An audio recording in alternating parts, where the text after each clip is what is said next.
안녕하세요. 저는 40대 초중반 평범한 회사원입니다. 결혼은 생각해보지도 않았던 제가 결혼해서 이혼까지 겪게 될 줄은 몰랐네요. 지금은 그 아픔을 다 이겨내고 행복해서 말할 수 있을 것 같아 사연을 쓰게 됐어요. 골드미스를 꿈꾸다 이혼까지 하게 된 제 이야기를 여기서 말해볼까 합니다. 저와 남편은 회사에서 만난 사이였어요. 사회생활을 비교적 빨리 시작한 저는 실력을 인정받아 부장까지 빠르게 승진한 케이스였고, 남편은 고시 공부를 하다가 결국 마음을 접고 회사에 입사한 케이스였죠. 처음 만난 건 남편이 대리였을 때였습니다. 저는 자기 관리를 잘하는 능력 좋은 골드미스로 회사에서 꽤 많은 남자의 고백을 받았지만 결혼은커녕 연애도 생각하지 못했어요. 일을 너무나 사랑하기도 했지만 제가 생리불순이 심각했고 그로 인해 배란도 일정치 않아 아이가 생기기 힘든 몸이라는 진단을 받았었거든요. 이런 상황들을 만나는 사람에게 설득하고 싶지도 않았고 그렇게 할 만한 남자를 만나지도 못했습니다. 당시의 남편은 키도 훤칠하고 사교성도 좋은 사람이었어요. 저 부장님, 곧 퇴근하실 시간인데 저녁 같이 어떠세요? 아, 퇴근. 먼저 퇴근하세요. 나는 할 일이 더 남아서. 부장님, 일하시더라도 식사는 하셔야죠. 저랑 같이 저녁 드시고 일하시죠. 그래요. 밥은 먹어야 하니까. 남자를 만날 생각이 없다고 하더라도 굳이 오는 남자를 다 막아야겠다는 생각은 아니었고 호감형의 남자를 마다할 이유도 없다는 생각이 들더라고요. 가볍게 저녁 한 끼 정도야 부하 직원과 할 수 있는 거라는 생각도 들었고요. 부장님, 네? 부장님은 왜 연애 안 하십니까? 내 일만 하기에도 하루가 짧고 난 일이 좋으니까요. 그리고 사적인 대화는 자제하죠. 저는 부장님이랑 사적인 대화도 꽤 하고 싶은데요. 네? 이 대리, 이런 얘기하려고 저녁 먹자고 한 거라면 저는 일어나 볼게요. 사적인 대화가 꼭 남녀 간의 대화만 있는 건 아니잖아요. 친구도 안 되나요? 글쎄요, 직장 상사와 친구로 지내는 게 가능할까요? 가능한지 한번 보시죠. 그래도 퍽퍽한 세상에 내 마음 터놓을 사람 있으면 나쁠 것 없지 않을까요? 남편의 청산유수 같은 말에 홀린 듯 그렇게 남편과 가까운 사이가 되었고 그 인연은 반복되어 연인으로 이어졌습니다. 연인이 되었다고 한들 제 생각에는 변함이 없었죠. 제가 아이를 갖기 힘들다는 건 여전히 변함없는 사실이었으니까요. 자기야, 우리 이제 결혼 얘기할 때도 되지 않았나? 얘기했잖아. 나는 결혼 생각 없고 연애만 하기로. 그래서 동의하고 만나는 거 아니었어? 알지. 무슨 말인지 아는데 정작 자기가 아프면 내가 보호자가 되어줄 수 있잖아. 결혼하면 좋은 것도 있는데 왜 무작정 싫다고만 하는 거야. 남편의 말에 마음이 흔들리더군요. 부모님이 돌아가시면 외동인 제가 의지할 수 있는 사람은 남편밖에 없었습니다. 막상 제가 아플 때 부모님이 속상해 하시던 걸 생각하니 더 마음이 좋지 않았고요. 제가 혼자 남을 것을 매일 걱정하던 부모님이었습니다. 결혼 하기가 그렇게 싫어? 알잖아. 애 가지기도 힘들고 그런 걸로 흠잡히고 싶지도 않고. 아이가 결혼의 전부는 아니야. 너만을 사랑해줄 남자도 얼마든지 있을 거야. 나 혼자서 잘 살 수 있는데 뭘. 에이, 엄마 아빠 걱정이나 하셔. 우리야 노후 준비도 다 끝냈고 너 아니면 이렇게 걱정할 일도 없다. 너만 잘 살면 우리는 아무 걱정 없어. 그러지 말고 잘 생각해봐. 우리가 평생 사는 것도 아니고 우리 없으면 너 혼자 남을 생각하지? 엄마 정말 속상해서 잠을 잘 수가 없어. 왜 너처럼 잘난 애가 혼자 살려고 하는 거야? 아이를 아예 못 갖는 것도 아니고 힘들다는 얘기지 않니? 혹시 모르는 거니까. 아빠, 나 이미 생각 확고해요. 그만 얘기하세요. 아이를 가질 수 없다는 이유 하나로 혼자 살겠다고 씩씩한 척 살아가는 제가 항상 마음에 걸린다던 부모님의 말씀이 머리에 스쳤습니다. 나 할 말 있어. 듣고 나서 나랑 헤어지겠다고 해도 붙잡지 않을게. 당신 선택 존중할게. 무슨 얘기인데 이렇게까지 얘기해? 나 생리 일정하지 않은 거 당신도 알지? 알지. 어쩌다 건너뛸 때도 있고. 그렇다는 건 알고 있었어. 병원에서도 아이 갖기 힘들 거라고 하더라고. 그래? 그렇구나. 그래서? 그래서라니? 당신이랑 결혼하면 우리 이제 뭐 아이와 행복한 가족 그런 거 못할 수도 있다는 얘기야. 너랑 나 둘만 보고 살아야 할 수도 있다고. 그리고 너희 어머님도 내가 아이 갖지 못한다고 하면 달가워하지 않으실 거야. 자기랑 나 둘만 보고 살면 되지. 엄마? 내가 설득할게. 그리고 나도 이 나이까지 장가 못 가고 있으니 제발 장가만 갔으면 좋겠다 하는 분이셔. 걱정하지 마. 막상 그렇게 말하셨어도 결혼하면 손주 바라는 건 당연한 마음 아니시겠냐는 거지. 나 못 믿어? 내가 다 책임질게. 내 탓이라고 할게. 난 진짜 자기만 있으면 돼. 저 하나면 된다는 남편의 말에 결국 굳건했던 마음이 흔들렸고 저희는 결혼하기로 했습니다. 시어머님께도 제가 아이를 쉽게 가질 수 없는 몸이라는 것에 대해 알리고 결혼을 했습니다. 이런 상황도 솔직하게 말씀드리는 게 가족이 되기 위해서는 당연한 거라고 생각했어요. 남편 말대로 결혼조차 생각 못했던 아들인데 잘 부탁한다고 말씀하시며 결혼을 허락해 주셨습니다. 신혼생활은 회사 근처의 자가에서 생활을 하고 있던 제 명의의 아파트에서 시작하기로 했습니다. 남편이 모아놓은 돈이 별로 없다더군요.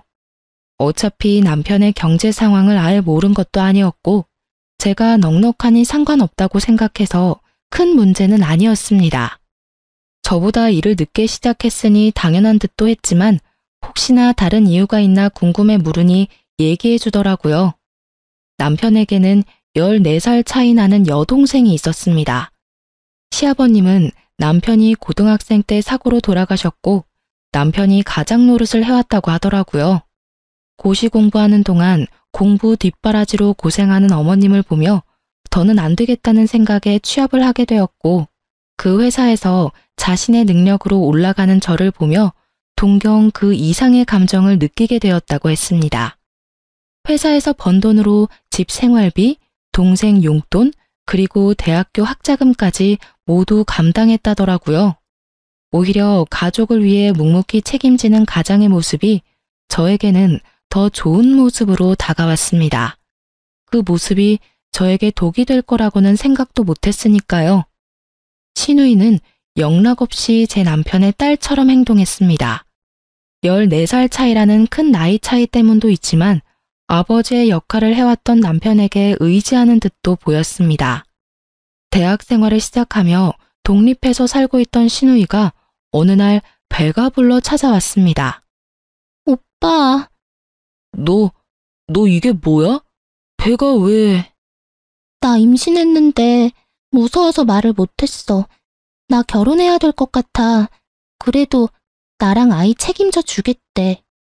아, 그래. 네가 애도 아니고 네 인생 네가 알아서 산다지만 오빠한테 진작 얘기를 하던가 이제 와서. 그래서 그런데 오빠, 나 결혼자금 좀 주면 안 될까? 한 푼도 없이 그냥 시작할 수는 없잖아. 아이도 키워야 하고. 그래, 오빠가 해줄게. 정식으로 남자친구 데려와서 인사시키고 하루빨리 결혼식 올리자. 더 배불러 오기 전에. 진짜? 진짜? 오빠 고마워. 역시 우리 오빠밖에 없어.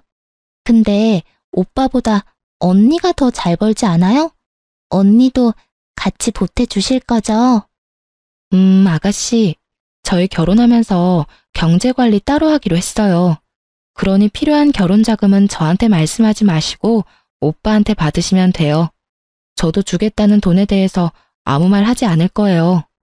언니, 너무 매정하게 얘기하는 거 아니에요? 우리 그래도 가족인데 하나밖에 없는 시누이가 결혼하는데 뭐 안 해주는 거예요? 그럼, 그래요. 그럼 내가 혼수는 몇 개 해줄게요.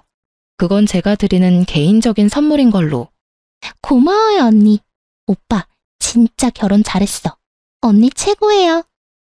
신우이가 가고 나서 남편과 얘기를 했습니다. 자기야, 자기 동생한테 줄 돈 혹시 나랑 살면서 모으기 시작한 그 돈 주려고 하는 거야?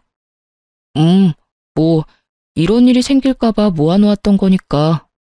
내가 돈 보태주지 않는 거 서운하게 생각하지 마. 애초에 우리 결혼할 때부터 약속했잖아. 알지. 그래도 우리가 남은 아니니까 혼수 정도는 해주고 싶었어. 그 정도까지만 할 거야. 고맙게 생각해. 사실 아무것도 안 해줘도 할 말 없고. 그동안 우리 엄마한테 종종 당신이 용돈도 따로 드리는 거 알고 있었어. 미안해서 말 못하고 있었지만.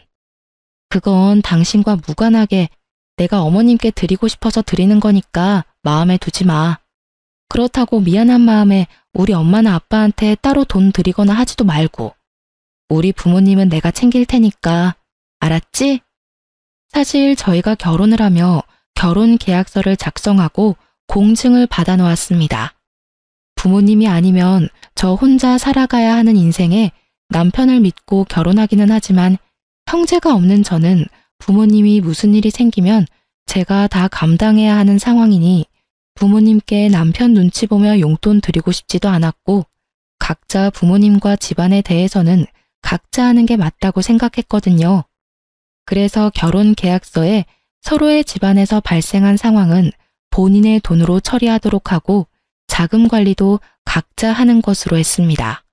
이 계약서 때문에라도 남편은 저에게 요구할 수 없었겠죠.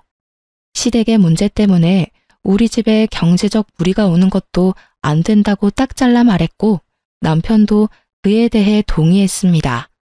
남편은 본인이 모아놓은 돈 5천만 원을 모두 신우이에게 결혼자금으로 주었고 신우이는 저와 남편이 해준 돈과 혼수로 결혼 생활을 시작했습니다. 여기까지는 문제라고 생각하지도 않았어요. 그럴 수 있는 일이라고 생각했죠.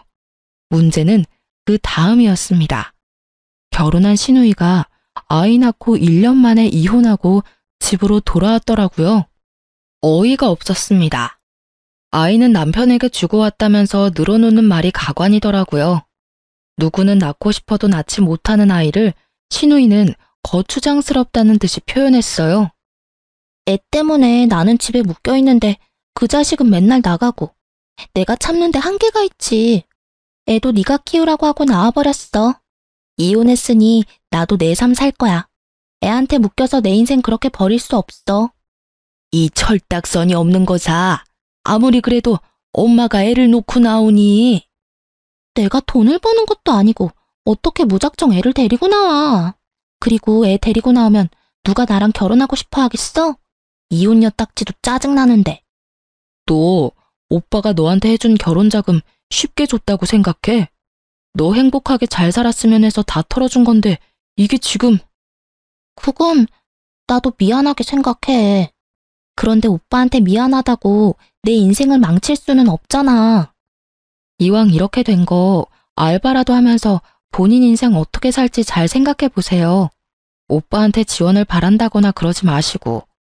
언니, 제가 언니한테 뭐 해달라고 했어요?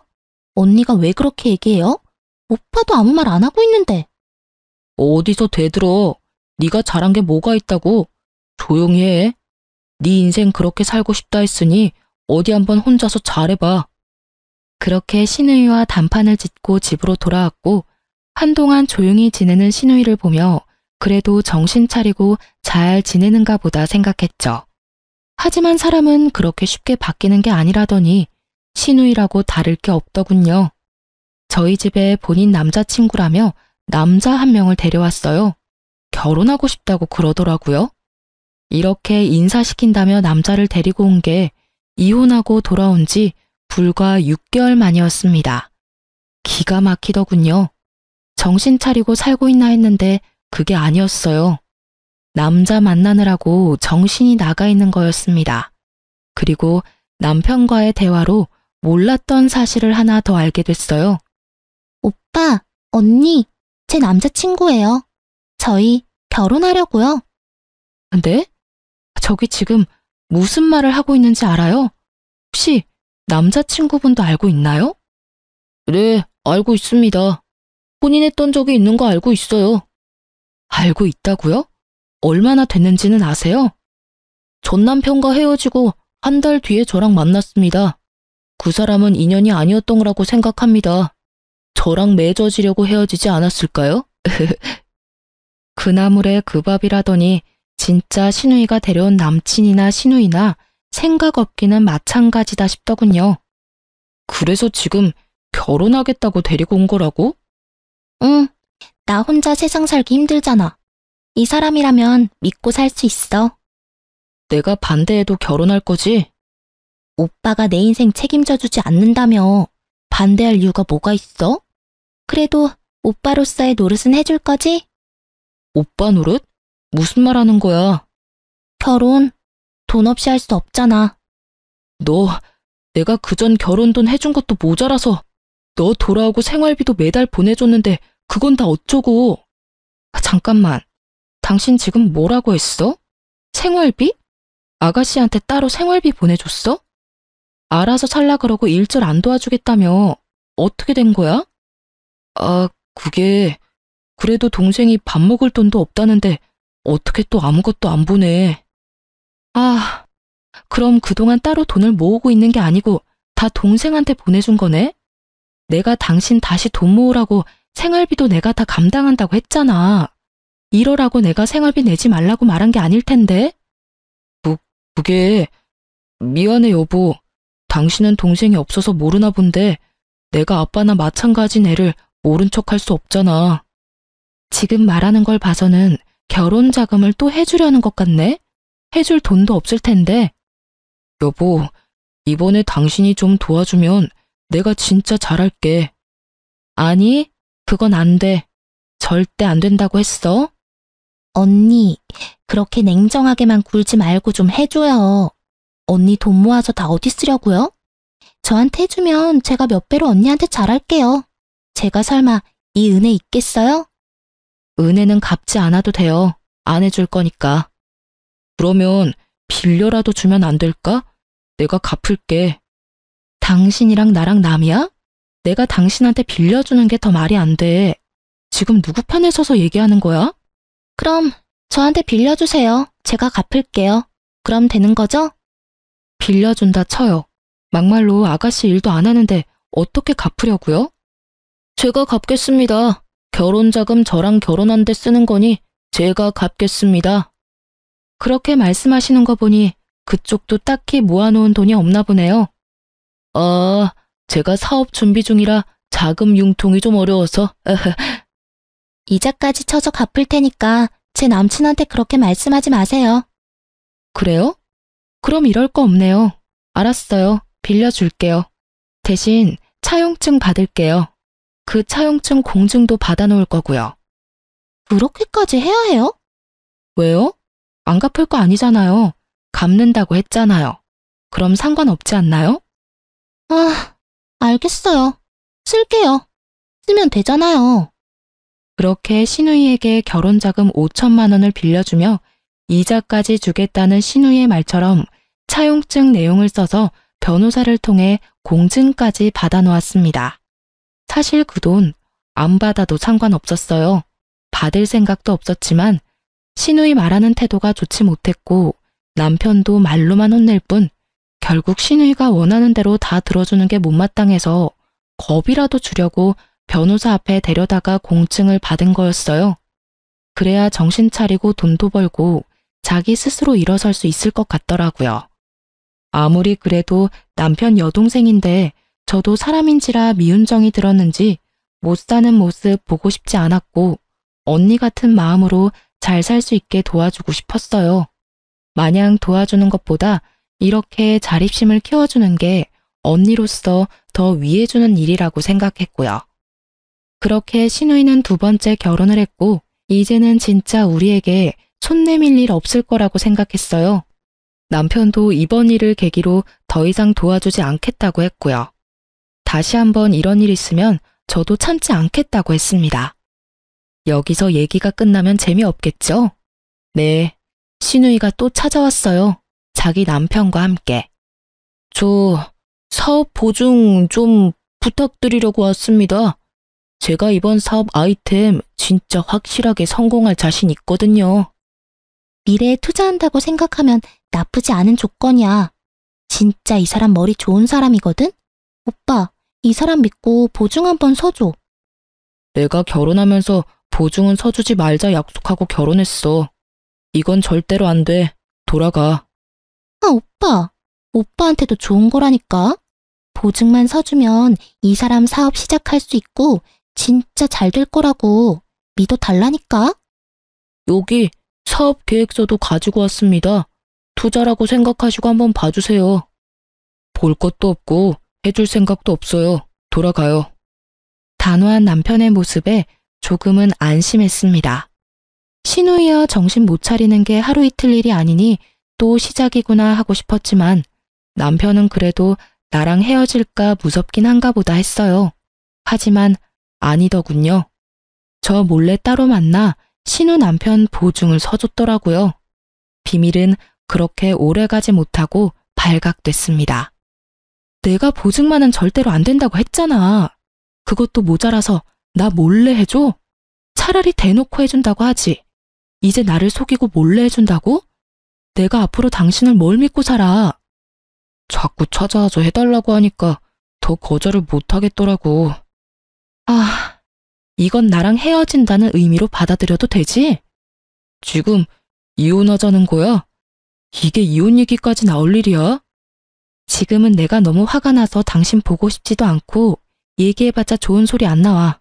나가. 이 집에서 나가라고. 진짜 잘 생각하고 얘기해.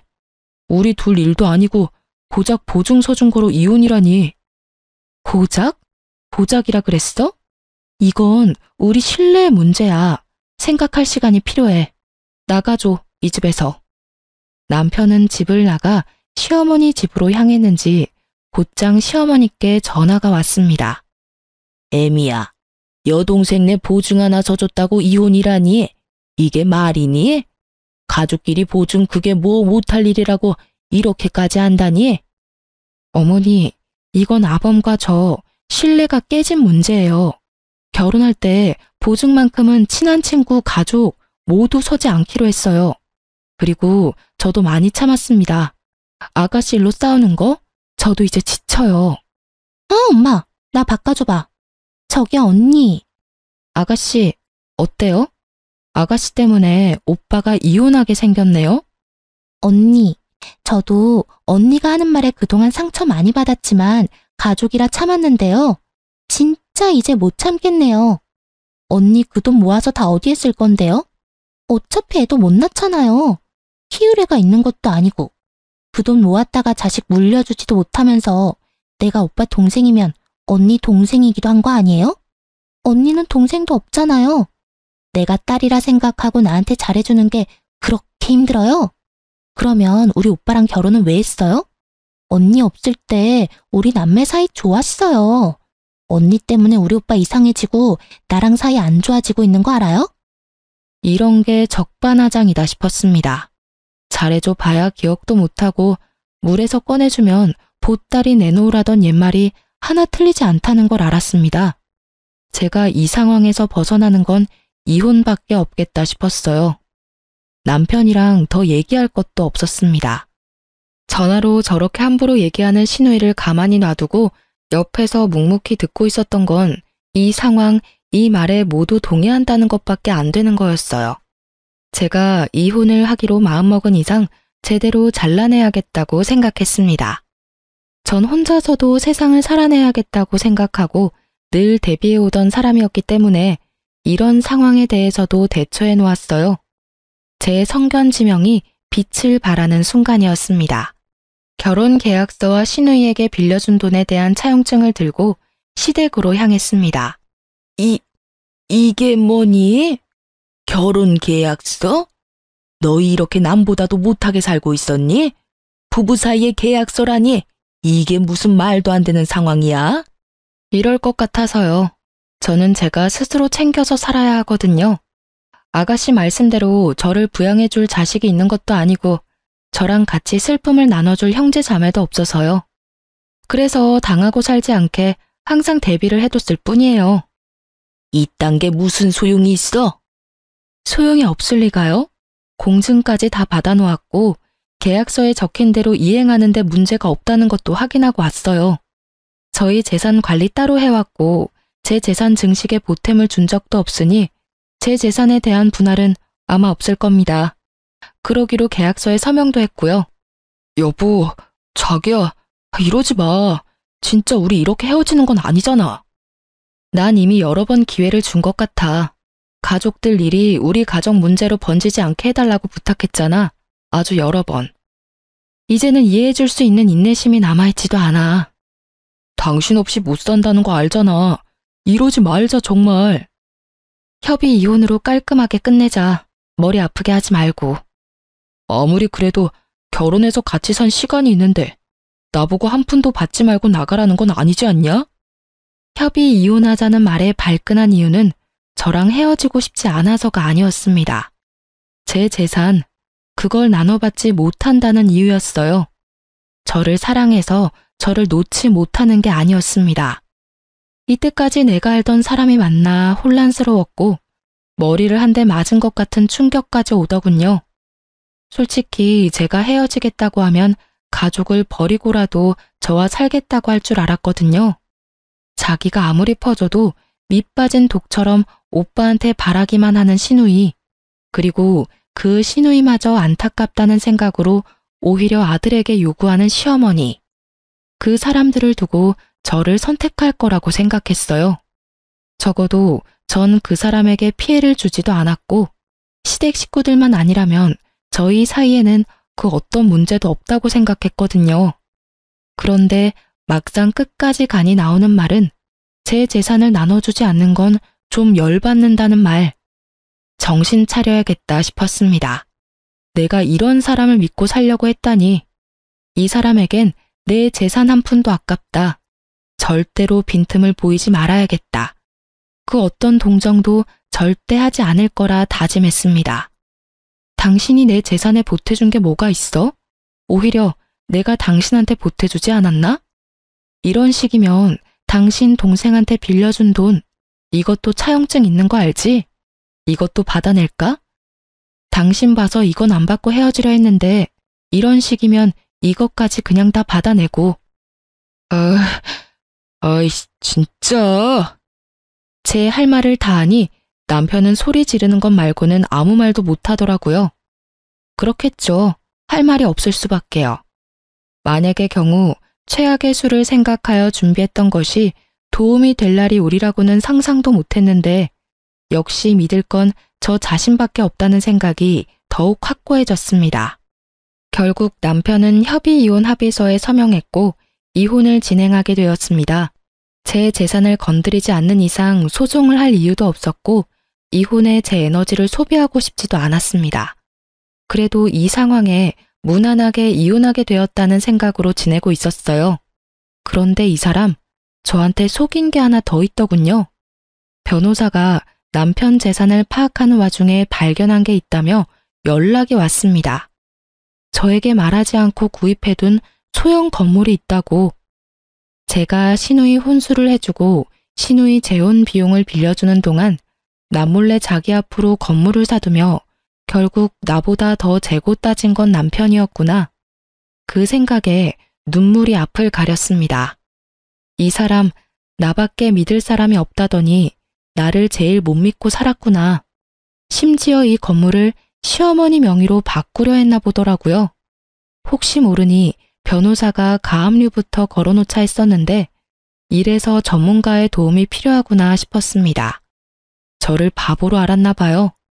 이 정도로 허술하게 재산을 은닉한 걸 보면요. 남편은 당연히 시어머니 명의로 변경하지 못했고 이에 대해 재산 분할 청구를 했습니다. 괘씸한 마음이 들어 시누이에게 빌려주었던 돈도 강제 집행을 요청했고 그 돈까지 모두 받아냈습니다. 그러자 가만히 있던 남편 쪽에서 연락이 오더라고요. 당신 동생한테 쓴 차용증 빌미로 강제 집행해서 그 돈을 결국 다 받아갔더라? 참 당신 인정머리 없는 줄은 알았지만 사람이 못됐다 정말. 우리가 지금은 이 지경이어도 가족으로서의 정이라는 게 있는데 이런 식으로 나와? 나라고 아무것도 몰라서 가만히 있었던 줄 아나 봐? 참 말 한번 뻔뻔하게 한다. 우리가 가족이라고? 가족이어서 건물 있다는 것도 속이고 네 여동생이 잘못돼서 이렇게 된 우리 상황 생각 안 하고 나한테 인정머리 없다고? 그래, 네가 아는 게 뭐길래 이렇게 말하나 한번 드러나 볼게. 너만 변호사 있는 줄 아냐? 나도 변호사 있거든?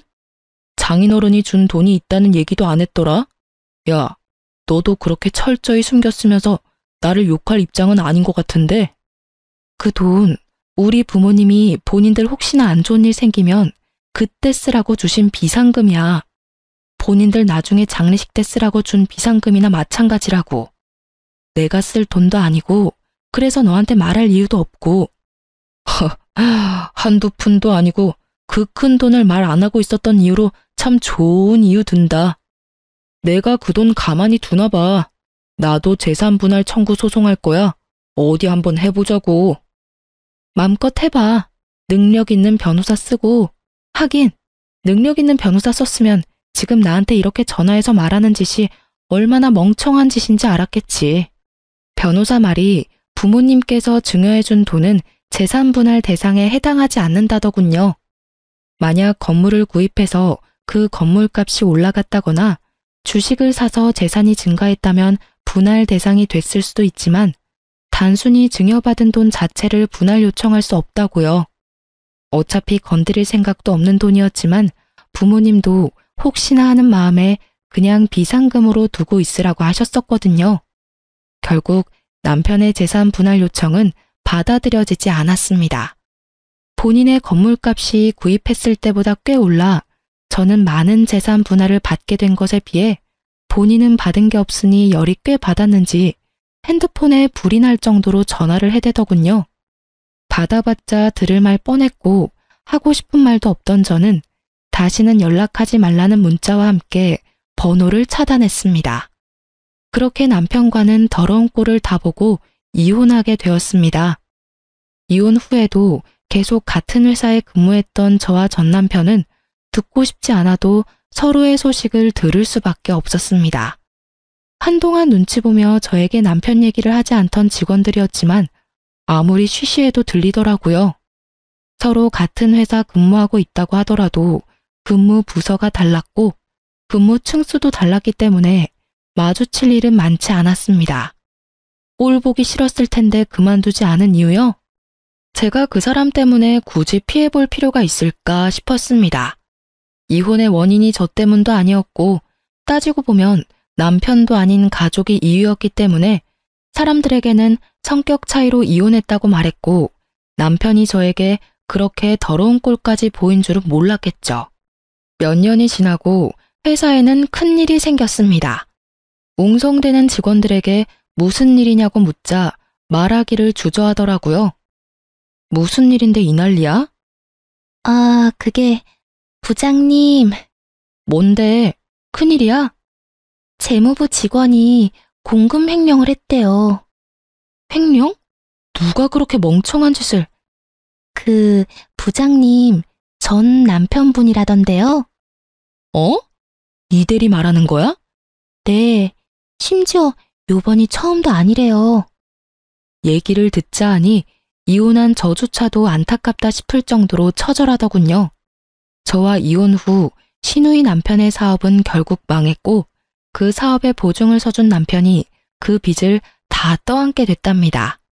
억 단위의 빚이 생기니 버는 족족 다 차압당하게 되었고 생활도 좋지 않았다네요. 그래서 사는 게 녹록지 않으니 뭐라도 해보겠다 싶어서 공금 쪽에 손을 댔나 했는데 알고 보니 횡령이 처음이 아니었습니다. 저랑 살기 전부터 조금씩 횡령을 해왔더라고요. 전부터 조금씩 해오던 공금 횡령으로 주식 투자를 해 돈을 불려 그 돈으로 건물을 샀더라고요.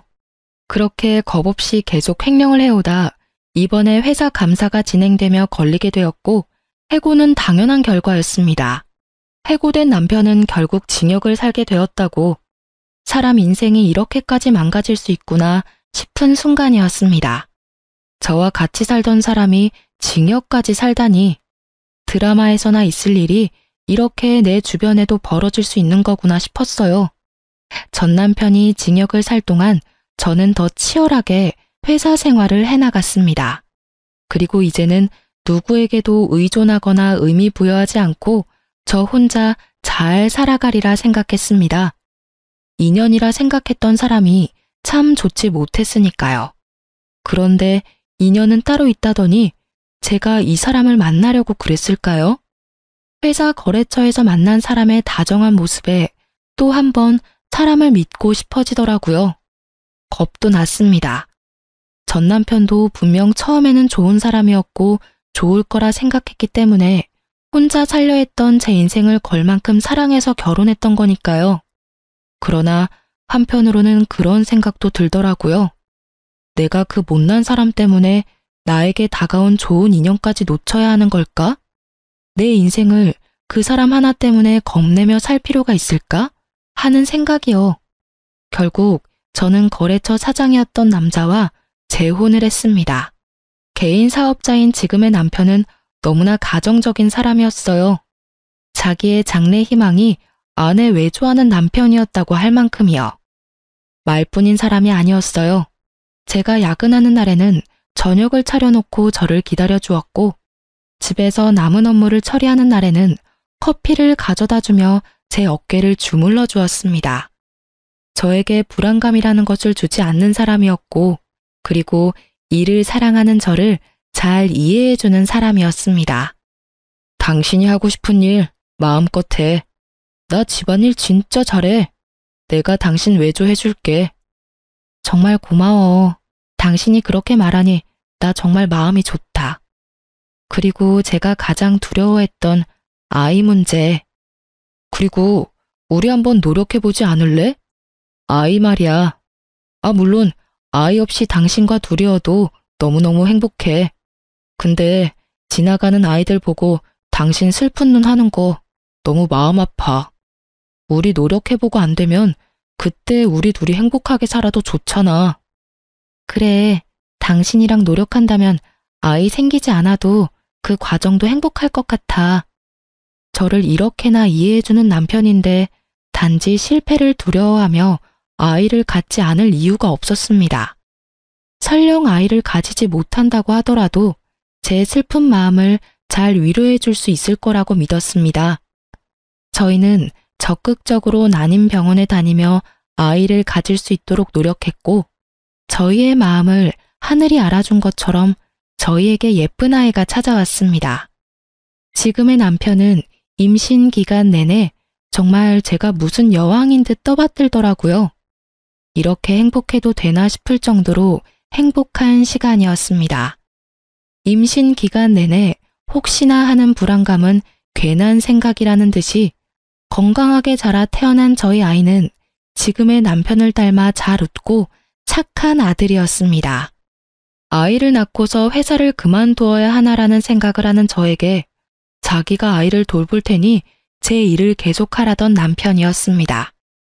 오히려 저보다 아이를 잘 본다 싶을 정도로 아이 육아를 너무나 잘해줬어요. 덕분에 빨리 회사에 복귀하여 일에 집중할 수 있었고 진급도 하게 되었습니다. 행복한 나날의 연속이었어요. 아이는 건강하게 무럭무럭 자라 만 1살 돌이 되었습니다. 아이 돌잔치를 위해 호텔을 예약했고 돌잔치 당일이었습니다. 양가 식구들과 친척들을 초대해 소소하게 진행한 돌잔치였어요. 그리고 그 사이에서 음식 서빙을 하고 있던 전 시누이를 보게 되었습니다. 황급히 얼굴을 피하더군요. 저는 일부러 전 시누이를 불렀습니다. 서빙하느라 수고가 많네요. 여기 팁. 열심히 살아요. 다른 사람 덕으로 살려 하지 말고 자기가 벌어서 사는 삶을 살아요. 저 행복하게 살고 있어서 몰랐었는데 마음에 응어리가 남아있었나 보더라고요. 옛 시누이에게 그렇게 훈수를 던지고 나니 마음에 있던 돌멩이가 사라진 기분이었습니다. 돌잔치를 끝내고 집으로 돌아와 요리할 힘도 없던 저희는 배달 음식을 시켜 먹기로 했어요. 참 정말 이런 일은 꼭 하늘이 장난을 치고 있는 게 아닌가 싶을 만큼 한 번에 일어나더라고요. 저희 집 앞에 서 있는 배달기사는 전 남편이었습니다. 징역 살고 나와 배달 일을 하고 있다는 소문은 들었었는데 설마 우리 집으로 배달 오겠어? 싶던 생각은 역시나 현실이 되었습니다. 어떻게 여기에? 그건 내가 할 말이고 이젠 이쪽 배달은 안 왔으면 좋겠네. 보기 거북하니까. 여보, 음식 받았어? 내가 아기 기저귀 갈고 음식 세팅할 테니까 식탁에 올려놔. 아기? 너 아이를 낳았어? 못 낳는다고 했잖아. 어떻게 된 거야? 글쎄 말이야. 당신이랑은 그렇게 안 생기던 아이가 이 사람이랑은 생기더라고. 당신 문제였나 봐. 아이 안 생기는 건. 아니면 하늘이 내 편이라 우리 사이에 아이를 안 주셨던 거겠지? 저를 원망하는 듯 애처로운 듯 바라보는 전 남편의 눈빛을 뒤로하고 문을 보란 듯이 쾅 닫았습니다. 그 일을 마지막으로 전 남편은 다시 볼 수 없었습니다. 자신의 동생을 위해서 최선을 다하는 오빠였지만 정작 자신의 가정은 지키지 못했던 전 남편은 그렇게 위하던 여동생 때문에 좋은 직장도 잃고 정가가 있는 사람이 되어버렸더군요. 남편에게 은혜를 갚겠다던 시누이는 본인의 빚 갚기에도 급급한 사람이 되었고요. 자기만 믿으라던 전 남편의 가머니설에 속아 결혼했지만 만약의 경우를 생각해 대비해 놓은 것이 다행이다 싶습니다. 여전히 현재 결혼 생활에서도 서로의 비상금은 지켜주며 생활하고 있습니다. 전 남편이 저에게 나쁜 영향만 준 것은 아닌 것 같아요. 여자라고 해서 무조건 집에서 살림만 해야 하는 게 아니라는 것도 알았고, 적어도 자신의 가족이 위기에 닥쳤을 때 서로의 눈치를 보지 않고 해결해 줄 수 있을 정도의 능력은 유지하며 살아가는 게 좋겠다는 생각에 더욱 확신을 주었거든요. 그리고 가정을 이루었다면 무엇보다 그 가정에 충실해야 하는 게 맞잖아요. 제 가치관이 틀리지 않았다는 걸 몸소 증명해준 전 남편. 만일 전 남편이 시누이나 시모가 아닌 저를 선택했다면 지금의 상황도 조금은 달라져 있을까요? 글쎄요. 전 결국 전 남편은 똑같이 우리가 아닌 자기 가족만을 선택했을 거라 생각합니다. 가족의 개념이 저와는 다른 사람이었다고 생각하니까요. 저와 같은 가치관을 가진 지금의 남편은 저와 같은 생각을 많이 하는 사람이어서인지 저의 의견을 많이 존중해주며 의견의 차이가 난다고 하더라도 그 중간점을 잘 찾아 타협해 나갈 줄 아는 지혜로운 사람이네요. 무엇보다 여전히 절 많이 아껴주고 절 존중해주고 있습니다. 저희에게 찾아온 보물 같은 아이도 별 탈 없이 잘 크고 있고요. 인연이 아니라면 놓을 줄도 알아야 진짜 좋은 인연을 잡을 수 있다는 걸 알았네요. 인연과 함께라면 기적이 일어날 수 있다는 것도요. 제가 계속 시누이와 시댁을 향해 희생하다 못해 저에게까지 같이 희생하기를 강요하는 전 남편과 같이 살았다면 지금의 이런 행복한 삶은 살 수 없었겠죠. 맞지 않는 부분을 맞춰 나가는 게 부부이지만 그 부분이 너와 내가 아닌 다른 가족들에 의한 것이라면 끊어내지 않는 한 힘들 수 있을 것 같습니다. 저의 경우처럼요. 언젠가 나아지겠지라는 생각으로 참기보다는 본인을 위한 선택을 하는 게 좋지 않을까 생각해 봅니다. 여러분, 날씨가 갑자기 추워졌네요. 항상 따뜻하게 입으시고 건강 조심하세요. 기나긴 제 이야기 들어주셔서 감사합니다.